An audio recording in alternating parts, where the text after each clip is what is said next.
श्री राम। अकेलापन दूर करने के लिए जप करो और समाज को कैसे छोड़ा जाए, केवल अपने लिए जीने का क्या अर्थ है, मंत्र जाप कौन सा और कब और कितना करना चाहिए।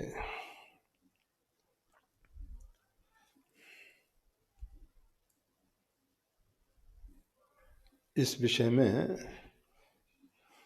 पहले थोड़ा कहा गया था कि अकेलापन भ्रांत धारणा है। सार्वभौम अस्तित्व जो है परमात्मा से परिपूर्ण है। जब सार्वभौम अस्तित्व परमात्मा से परिपूर्ण है तो हम अकेले कैसे हैं। दूसरी बात, ये संपूर्ण अस्तित्व एक दूसरे के साथ जुड़ा हुआ है। योग का अर्थ सीधा सा होता है जोड़। ज्ञान योग हो, कर्म योग हो, भक्ति योग हो, किसी भी माध्यम से हमको ये बोध हो जाए कि सार्वभौम अस्तित्व एक है और एक दूसरे के साथ जुड़ा हुआ है। वो परमात्मा जो है निरंतर है, सघन है, ठोस है, वो अद्वितीय है, उसमें कोई दूसरा समा नहीं सकता है। जब ये संपूर्ण अस्तित्व परमात्मा से परिपूर्ण है, हम अकेले नहीं हैं। उस परमात्मा में ये सार्वभौम अस्तित्व स्थित है और जैसे शरीर के प्रत्येक अंग कहीं ना कहीं किसी न किसी प्रकार से जुड़े हुए हैं, इसी प्रकार से ये जितना भी आधि भौतिक जगत दिखाई दे रहा है, ये सब उस परमात्मा का एक शरीर है और उसमें हम सब अंग उपांग हैं। अगर हाथ की ये कनिष्ठिका उंगली सोचे कि हमको अपने आप को रिष्ट पुष्ट करना है, तो होगा क्या। केवल अगर ये उंगली रिष्ट पुष्ट हो गई तो इसका अर्थ होगा कि ये उंगली रुग्ण हो गई है। और अगर पूरा शरीर सही होगा, रिष्ट पुष्ट होगा, उसी की हिसाब से ये उंगली का जो विकास होगा तो वो अपने आप में सही होगा। तो केवल अपने लिए जीने का अर्थ यही है कि हम एकांगी विकास चाहते हैं। हम केवल अपने अपने शरीर का अथवा अपने परिवार का या अपना जो सीमित दायरे का संसार है उसका ही भला चाहते हैं। हमको सर्वजन हिताय कार्य करने होंगे, हमको सार्वभौम अस्तित्व के विषय में सोचना होगा, केवल अपने लिए नहीं सोचना है हमको। और शरीर का कोई भी अंग अकेला रिष्ट पुष्ट होने का मतलब रुग्णता है। और संपूर्ण शरीर अगर तंदुरुस्त रहता है, रिष्ट पुष्ट रहता है, तो शरीर स्वस्थ है। परंतु शरीर का एक अंग या किसी अंग विशेष में इस प्रकार की बात देखने को मिलती है तो वो रोग है। अब ये जो मन में बैठा हुआ है कि हमारा साथ देने वाला कोई नहीं है, अरे जरा विचार तो करें, हमको देखने की शक्ति सामर्थ्य कौन दे रहा है, सूंघने की शक्ति कौन दे रहा है, स्वाद लेने की शक्ति सामर्थ्य कौन दे रहा है। जब शरीर में से वो चेतना अलग हो जाती है तो चेतना के अलग होने से शरीर के अंग ऐसे के ऐसे ही रहने पर भी शरीर जो है ना तो स्वाद ले सकता है ना देख सकता है। हम उस शरीर को मुर्दा शव कह के अग्नि में अंत्येष्टि कर देते हैं, उसका अंतिम संस्कार कर देते हैं। तो ये चेतना का ही सब खेल है। ये वृक्ष वनस्पति जो दिखाई दे रहे हैं, इनमें आप देखते हैं विशाल वृक्ष हैं, नीचे से ऊपर तक जल पहुंच रहा है, जबकि पानी को नीचे से ऊपर चढ़ाने के लिए हमको पंप इत्यादि का सहारा लेना पड़ता है। बिना किसी साधन के पानी अपने आप ऊपर नहीं जा सकता है। उसका स्वभाव है ऊपर से नीचे की ओर बहना। परंतु ये वृक्ष वनस्पतियों में नीचे से ऊपर तक जल जा रहा है, और तो तभी ये सब वृक्ष वनस्पति हरे भरे हैं।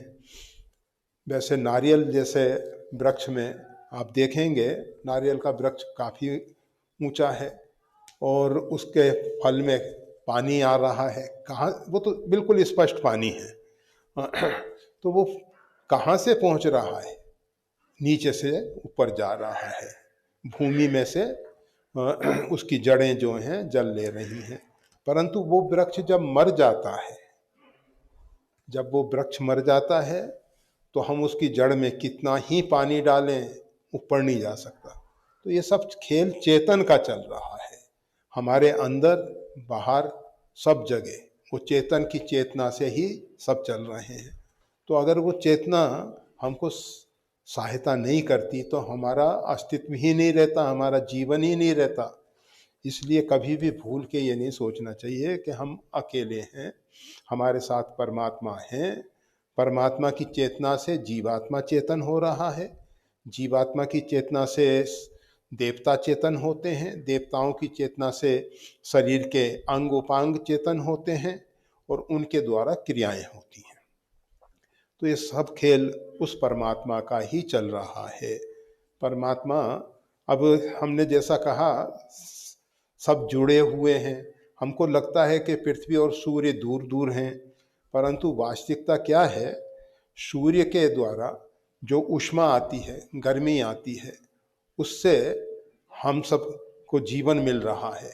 अगर सूर्य ठंडा पड़ गया तो पृथ्वी भी 8 मिनट बाद ठंडी हो जाएगी, क्योंकि सूर्य का प्रकाश पृथ्वी तक आने में 8 मिनट लग जाते हैं। 1,86,000 मील प्रति सेकंड की गति से चलने वाला प्रकाश, सूर्य का प्रकाश, यहाँ तक 8 मिनट में आता है। इतनी दूरी है सूर्य की, फिर भी सूर्य पृथ्वी के लिए पोषक तत्व प्रदान कर रहा है। केवल सूर्य ही नहीं, इस सूर्य जैसे असंख्य तारे हैं, उन तारों से भी निकलने वाली ऊर्जा, रश्मियाँ पृथ्वी पे आती हैं। नक्षत्र इत्यादि से निकलने वाली रश्मियाँ आती हैं, हमारे मन बुद्धि को प्रभावित करती हैं। आप जानते हैं, ये जो मंदिर में भगवान का विग्रह रखा जाता है, ये विग्रह के ऊपर एक गुंबज होता है, उसके ऊपर शिखर बनाया जाता है। भगवान के ऊपर एक छत्र लगाते हैं धातु का, और उस धातु के छत्र से एक तांबे का तार वो ऊपर के शिखर पे लगे हुए कलश, वो धातु का होता है, उसमें से जुड़ा रहता है। तो वो जो आकाशीय अंतरिक्ष में से जो ऊर्जा है वो कलश में आती है, ऊपर के कलश में आती है, और ऊपर के कलश से फिर वो छत्र में आती है, और उस छत्र से फिर विग्रह में उसका तेज देखा जाता है। इसी से प्रकार से वो भगवान का संपूर्ण जो विग्रह है उसको देख के लोगों को जो प्रेम से शांतिपूर्वक मंदिर में बैठ के भगवान का दर्शन करते हैं, वो देखते हैं कि आज भगवान मुस्कुरा रहे हैं, आज भगवान के मुख पे उदासी है, आज भगवान, वो प्रत्यक्ष दिखाई देता है। और वो सब अंतरिक्ष से आने वाली ऊर्जा का सब खेल चल रहा है। तो हम ये बता रहे थे कि सार्वभौम अस्तित्व एक दूसरे के साथ जुड़े हुए हैं। ऐसा नहीं है कि एक दूसरे के ये सब पूरक हैं। पृथ्वी पे हम सब, मतलब जो अग्निहोत्री हैं, वो अग्निहोत्र के द्वारा, यज्ञ अनुष्ठान के द्वारा देवताओं को आहुति देते हैं, देवता पुष्ट होते हैं। ये जितने भी अंतरिक्ष के ग्रह हैं वो पुष्ट होते हैं, उनके मतलब जो अधिष्ठाता देव हैं वो पुष्ट होते हैं। तो इस प्रकार ये सार्वभौम अस्तित्व जो है जुड़ा हुआ है, कोई अलग नहीं है, सब एक हैं। और अगर एक भी अंग शरीर से संबंध विच्छेद कर लेगा तो वो निर्जीव हो जाएगा। शरीर का हाथ शरीर से अलग कर दो तो वो निर्जीव हो जाएगा। और शरीर का अंग अगर सेवा कार्य छोड़ देगा, जैसे इस हाथ से हम कोई काम ना लें, कुछ दिन के बाद ये रुग्ण हो जाएगा।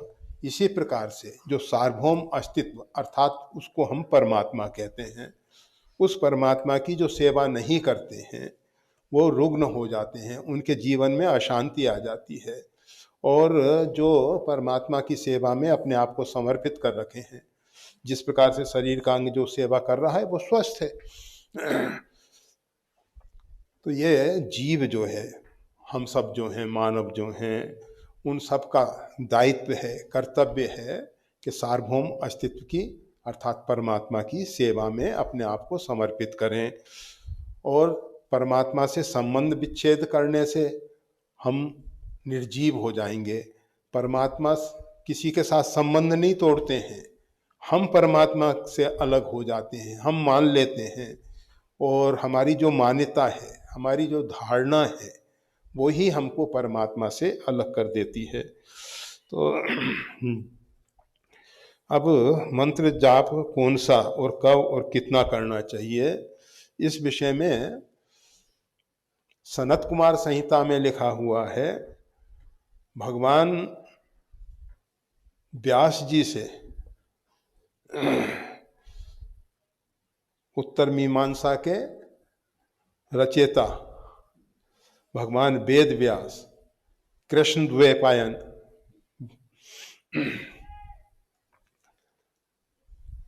भगवान वेद व्यास से युधिष्ठिर ने प्रश्न किया, किम जाप्यम, जाप क्या है।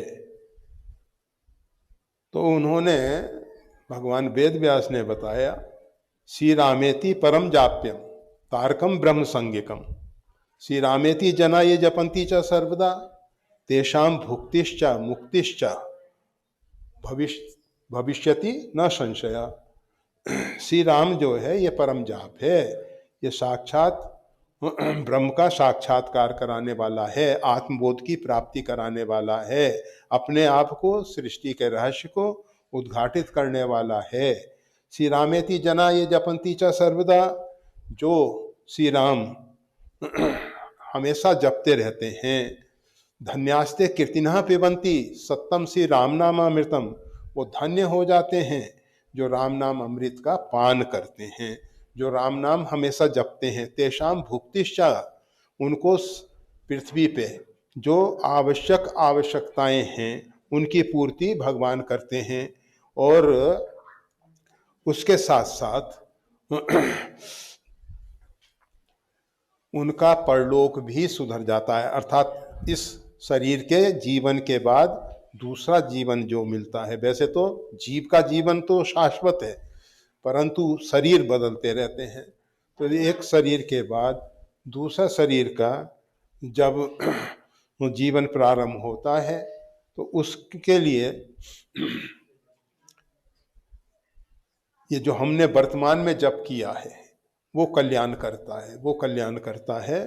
और जन्मत मरत दुसह दुख हुई, जन्म और मृत्यु के समय भयंकर पीड़ा होती है। किनको पीड़ा होती है? जो परमात्मा को भूले हुए हैं, जो परमात्मा का नाम सुमरन नहीं करते हैं, जो केवल अपने स्वार्थ की बातें ही सोचते रहते हैं, जो सार्वभौम अस्तित्व के हित की बात सोचते हैं, जो भगवत नाम जप करते रहते हैं, जो सत्संग स्वाध्याय में लगे रहते हैं, ऐसे जीवन में अंतिम समय पे उसको किसी प्रकार का कोई कष्ट नहीं होता है। जिस प्रकार से बाली ने जब शरीर का त्याग किया तो सुमन माल जिमि कंठते गिरत न जाने नाग, जैसे हाथी के गले से पुष्पों की माला गिर जाए, इसी प्रकार से बाली ने शरीर में से दूसरे शरीर के लिए प्रस्थान किया। तो ये समझना चाहिए कि जो भगवान का नाम जप करते रहते हैं वो धन्य हो जाते हैं। राम नाम अमृत है। और जो उस अमृत का पान करता है उसको वर्तमान में भी भविष्य में भी सब प्रकार का जिम सुख संपत्ति बिनहि बुलाए, धर्मशील पहि जाहि सुभाए। मूलम धर्म तरो विवेक जलधे, ये जो भगवान का नाम है वो सभी धर्म का मूल कारण है। जैसे वृक्ष की जड़ को हम सिंचित करते हैं तो संपूर्ण वृक्ष हरा भरा हो जाता है। इसी प्रकार से जो भगवान का नाम सुमरन करते हैं उनके लिए सब धर्म हो गए। एक भगवान का नाम सुमरन करने से सभी प्रकार का धर्म हो जाता है।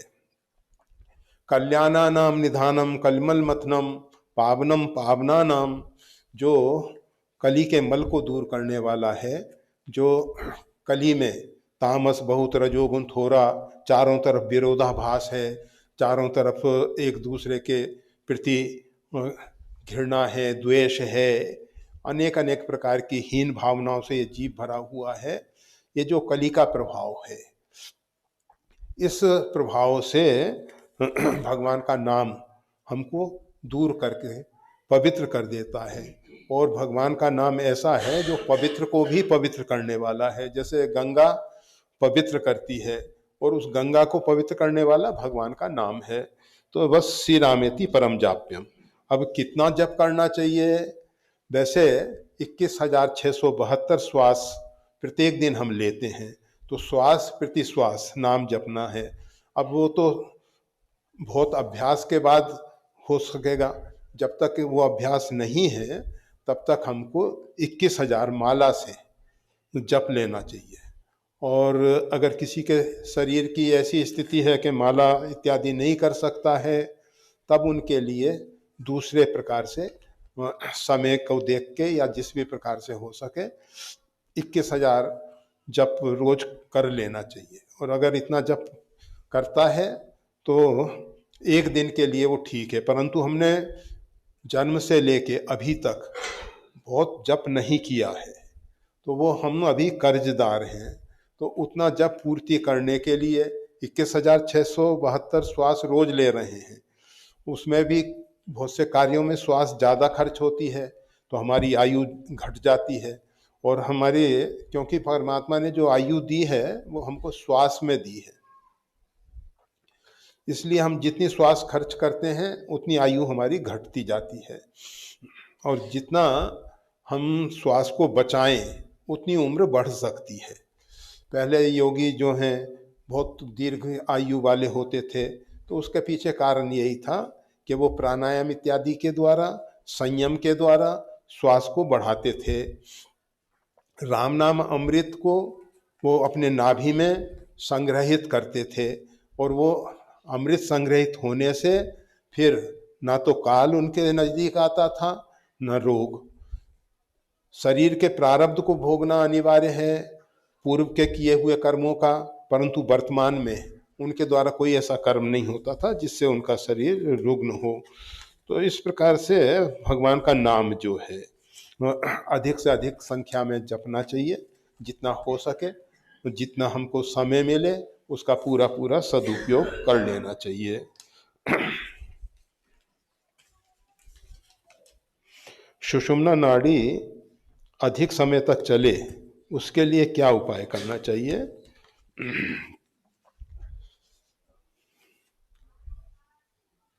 हम जो श्वास लेते हैं वो दाहिने और बाएं स्वर से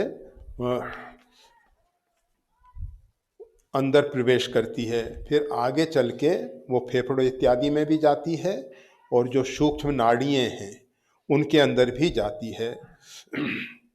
जो चंद्र स्वर अर्थात दाहिना, और श्रीराम बायां जो है चंद्र है, दाहिना सूर्य है। तो दाहिने से जो श्वास ली जा रही है सूर्य स्वर से वो पिंगला नाड़ी में जाती है, और जो चंद्र स्वर से श्वास लेते हैं वो इड़ा नाड़ी में प्रवेश करती है। और जब सम स्वर चलता है तो फिर सुषुम्ना में प्राण का निवास होता है, वो प्राणवायु जो है उसमें प्रवेश करती है।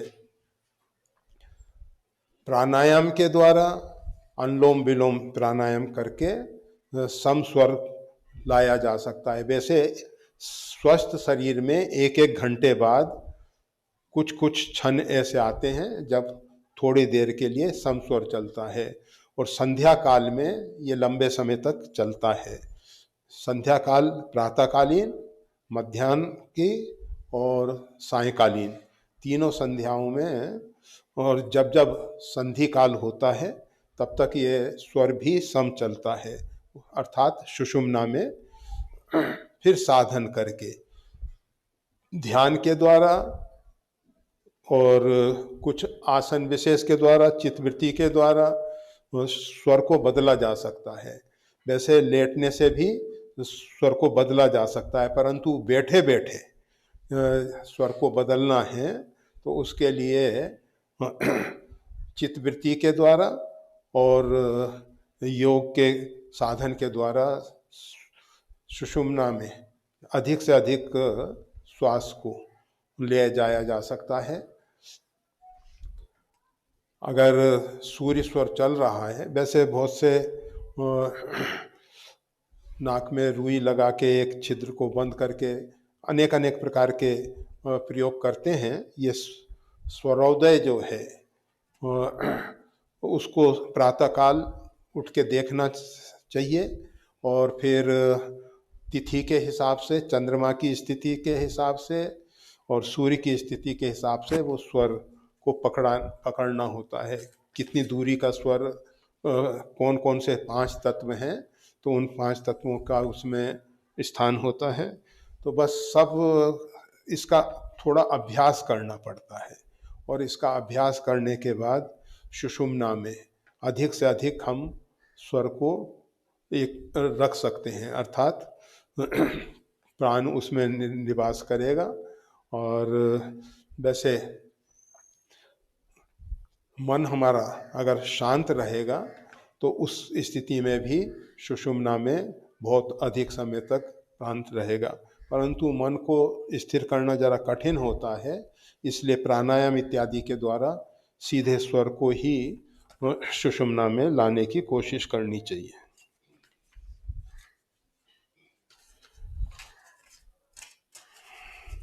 बुद्धि और विवेक में क्या अंतर है?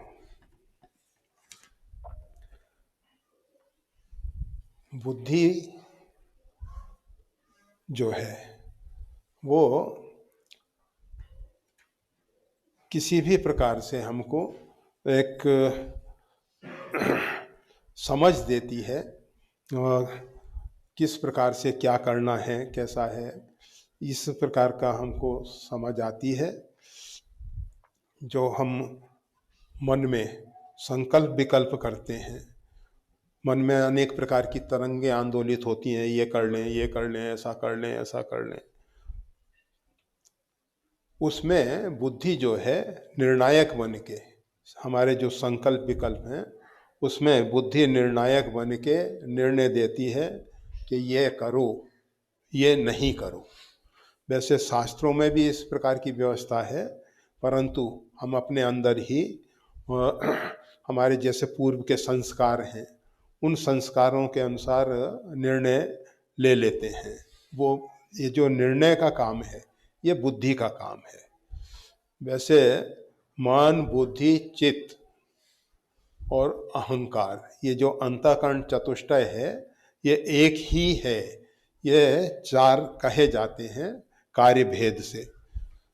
मन निरवयव है, मन सअवयव नहीं है। मन हमारा भी कभी विदेशों में चला जाता है, अमेरिका चला जाता है, कोई वस्तु तो है नहीं वो जो चला गया। चित्त वृत्ति है, और चित्त की वृत्ति को ही जब मनन का काम करती है, चिंतन का काम करती है और संकल्प विकल्प करती है, तो हम उसको मन कहते हैं। और जब वो निर्णय का कार्य करने लग जाती है तो हम उसको बुद्धि कहते हैं। और वो जब क्रिया संपादित होने के बाद अहंकार कहता है मैंने किया, तो वो कर्म जो है चित्त में जाके इकट्ठा होता है, तो उससे संचित कर्म बनते हैं। तो इस प्रकार से ये अंतःकरण चतुष्टय में बुद्धि का कार्य जो है निर्णायक है। बुद्धि हमको समझ देती है क्या करने से क्या होता है। तो इस प्रकार से बुद्धि का कार्य है। और विवेक जो है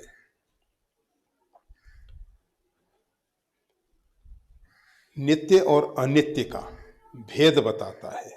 संसार में नित्य क्या है, अनित्य क्या है, स्थिर रहने वाला तत्व क्या है, अस्थिर रहने वाला तत्व क्या है। जैसे शरीर है, ये अस्थिर रहने वाला है। संसार का सब जितना बाह्य जगत है सब क्षरणशील है, परिवर्तनशील है, परंतु इन सब के अंदर जो चेतना है वो नित्य है। शरीर के अंदर जो चेतना है, जिसको हम जीवात्मा आत्मा कहते हैं, वो चेतन जो है वो नित्य है। तो नित्य और अनित्य का विवेक करके गुण और दोष का निर्णय करके कि ये कार्य करने से सार्वभौम चेतना के लिए हितकारी है और ये कार्य जो है अनेक लोगों के लिए हानिकारक है, तो ये विवेक ये सब काम करता है। विवेक हमको बताता है कि ये नित्य है, ये अनित्य है। तो नित्य के लिए, नित्य अर्थात चेतन, और जड़ और चेतन, इसका भेद विवेक करता है।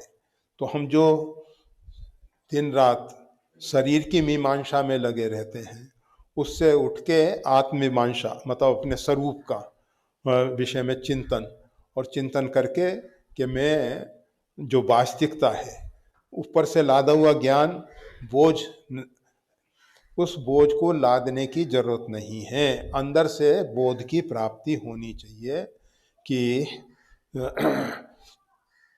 चेतन क्या है और कौन से कर्म जो हैं वो हमको चेतन अर्थात स्वरूप तक पहुंचाने वाले हैं, स्वरूप में स्थित करने वाले हैं, और कौन से कर्म हमारे जो हैं हमको भवाटवी में भटकाने वाले हैं, संसार में भटकाने वाले हैं।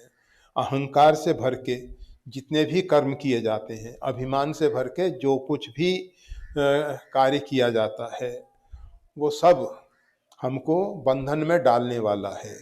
और ये विवेक का कार्य है कि हम किस प्रकार से इस भवाटवी से बचें, इस बंधन से बचें, और नित्य जो है अमृत तत्व जो है वो उसमें स्थित हों, उस परमात्मा के साथ तादात्म्य हो, एकात्म हो। वास्तविक में शरीर और चेतन का कोई संबंध नहीं है। चेतन का परम चेतन के साथ ही संबंध है, परमात्मा के साथ ही आत्मा का संबंध है, आत्मा का आत्मा से ही संबंध होता है। ये शरीर के साथ चेतना का कोई संबंध नहीं है। इसीलिए ये निर्मोही चेतन जो है शरीर को छोड़ के आसानी से चला जाता है, परंतु इसके साथ जब मन बुद्धि अहंकार इत्यादि साथ में जाते हैं, पुर्यष्ट का 5 महाभूतों की जो सूक्ष्म अंश है, और ये जो मन बुद्धि अहंकार जिसको अष्टधा प्रकृति कहते हैं, ये सब शरीर के वो चेतन के साथ मिल जाती है। तो होता क्या है, जैसे पवन है, अग्नि के ऊपर से जा रहा है तो उसमें गर्मी दिखाई दे रही है। पवन का गुण ऊष्मा नहीं है, गर्म नहीं है, जल के ऊपर से जा रहा है वो शीतल दिखाई दे रहा है। शीतलता पवन का गुण नहीं है। इसी प्रकार से सुगंध वाले पदार्थों के ऊपर से पवन जाता है तो उसमें गंध सुगंध दिखाई देती है, दुर्गंध वालों से। ये गंध पृथ्वी का गुण है, शीतलता जल का गुण है, उष्मा गर्मी ये अग्नि का, तो ये पवन में आरोपित हो गए। इसी प्रकार से वो जो शुद्ध चेतन है, जब मन बुद्धि अहंकार और इसको लेके अष्टधा प्रकृति के जो लेके साथ में चलता है, तो फिर उसको हम सब जीवात्मा कहते हैं। और वो जीवात्मा एक शरीर से दूसरे शरीर में जाता है, तो वो सब लेके जाता है। परंतु ये सब के साथ जबरदस्ती संबंध हमने बना रखा है। ना तो हमारा मन के साथ संबंध है, मन हमारा एक उपकरण है, अंतःकरण अर्थात कार्य करने के लिए परमात्मा ने हमको शरीर में 5 ज्ञानेंद्रिय, 5 कर्मेंद्रिय और 4 अंतःकरण के चतुष्टय ये सब दिए हैं। अब इनको हम किस किस प्रकार से कहाँ कहाँ कैसे कैसे उपयोग में लें, इस प्रकार का जो विवेक हमको हो, जिससे हम अपने शुद्ध बुद्ध चेतन के साथ तदात्म्य करें, एकात्म करें। और जब हम उसमें स्थित होते हैं तो हमारे को परम शांति परम सुख मिलता है। और जब हम पूर्व के संस्कारों के अनुसार बहुत लंबे समय तक हमने जो जैसे कोई स्वादिष्ट पदार्थ खाए हैं, बहुत अच्छा संगीत सुना है, बहुत अच्छे दृश्य देखे हैं, उनके कारण हमारी बुद्धि जो है प्रभावित हो गई है और फिर वो उनको पकड़ने की कोशिश करती है। तो बुद्धि जो है जैसे जैसे हमारे अंदर संस्कार बन गए हैं, वैसा हमको कहती है कि नहीं नहीं ये पदार्थ खाना चाहिए। पर विवेक बताएगा कि नहीं, ये पदार्थ जो है शरीर के लिए अंततोगत्वा हानिकारक है। वर्तमान में जिह्वा को अच्छा लग रहा है, क्योंकि वैसे तो परमात्मा ने जो जीभ दी थी इसके 2 कार्य हैं, एक रसना के रूप में स्वाद लेना और बाघेंद्री के रूप में बोलने का काम करना।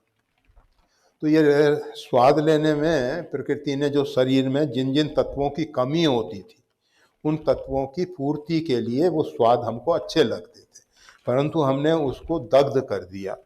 अब बचपन में बच्चे को मिर्ची इत्यादि नहीं खा सकता, पर बहुत से लोग हैं हम देखते हैं बहुत मिर्ची खाते हैं। अभ्यास, तंबाकू जो है जीभ पे रखो तो आपको इच्छा होगी फेंक दो इसको, अच्छा नहीं है, परंतु लोगों को अभ्यास हो जाता है, वो मुख में रखे रहते हैं, उनको कुछ नहीं।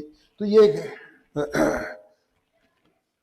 गंदगी में रहते रहते गंदगी की दुर्गंध खत्म हो जाती है, हमको नहीं लगती, हमारी घ्राण जो है ना उसके अभ्यस्त हो जाती है। आप देखते हैं जो अगरबत्ती आप रोज लगाओगे उसकी गंध आपको आनी बंद हो जाएगी, जिस साबुन में जो गंध है रोज लगाओ के स्नान करोगे उसकी गंध आपको आनी बंद हो जाएगी।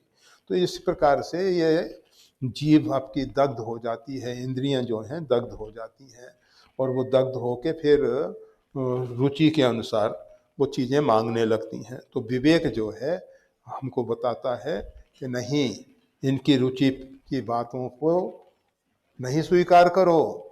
वास्तविकता क्या है, वास्तविक में शरीर के लिए कौन सी चीज़ सही है उसको ही स्वीकार करो। तो बुद्धि संस्कारों से प्रभावित होती है, विवेक जो है और चेतना के साथ प्रकट होता है, क्योंकि बिन सत्संग विवेक न हो, बिना सत्संग के विवेक नहीं होता है। जब आप सत्स्वरूप चेतन जो है उसके द्वारा विवेक होता है, और विवेक हमको सही स्थिति में जीना सिखाता है, चेतना के साथ जुड़ना सिखाता है, परमात्मा के साथ एकत्व की प्राप्ति कराता है। जय श्री राम।